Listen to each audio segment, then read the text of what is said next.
vehicles. Next we have Jennifer Cunningham, and she'll be talking about retention problems facing higher education. Hi, good afternoon, everyone.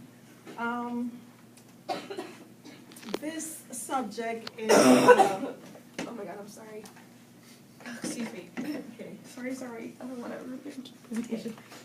This subject, I have been working in academia for a while. I said in my first introduction that I worked with faculty and students with scholarships. Now I'm here at Western, and you go around and you hear the conversation of retaining students, and the question is why universities on the whole are not retaining their students. And everybody has their different say. I'm not gonna quote anybody, no, I'm just gonna tell you what, during my discussion, what students are saying and what my peers in conversation, you keep hearing these things coming up. The cost of tuition is one of the problems.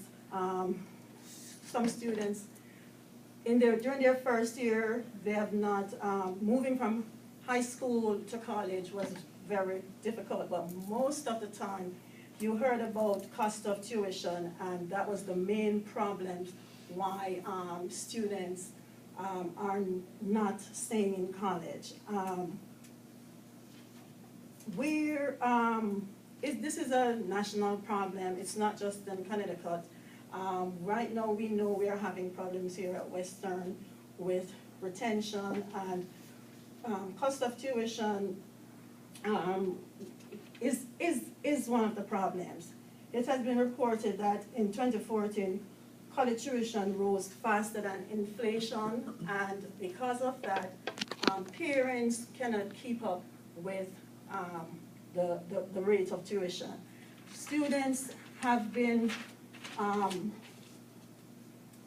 have to go out and find employment just to cover costs and to help with continuing college, and that is one of the main problems why they have to leave, or they cut back on continuing in school.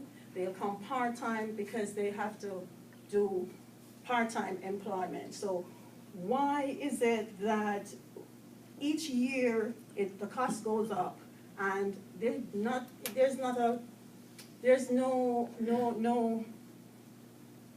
nobody can seem to find a way of even maintaining the cost level and not having it increase each year.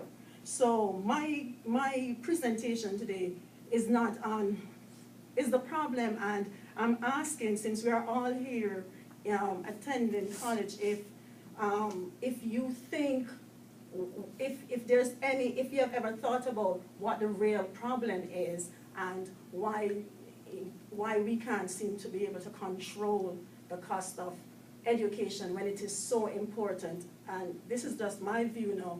It is important, and it is the only thing I think an educated population is the only thing can keep us out of all the problems, or most of the problems we are having. Why is it so hard for governments to have a handle on why we can't lower the cost of education? So I am wondering too, again, why we can't address the problem. If you think if students are more vocal, if that would help the situation, I'm not sure. I'm wondering if anybody here has ever really thought about why we can't at least stabilize the cost of tuition. Has anybody? This is a question I'm throwing out. I've never thought about it, but what I dislike about education here is that it is very expensive. Mm-hmm. I mean, that's why I joined the military. But if you go to countries in Europe, like Germany or Ukraine, they give you higher education for free. It's part of being a citizen in that country. Why can't we offer the same thing? I mean, that's why we're falling behind in all areas of in scholarly work, education, just medicine, you name it, we're dropping because Yes. it's so expensive. I just feel like the capitalism at its finest per Yes. se, Right, and I think then we that's could a import problem. those people as H-1Bs and pay them less money, and let those other countries pay for their education. Well, so do you, as a student, I think we're not vocal enough. I think we should be letting our voices be heard. And, we are all voting, I think, for representation, and we probably really need to, hold our representatives accountable for something like this.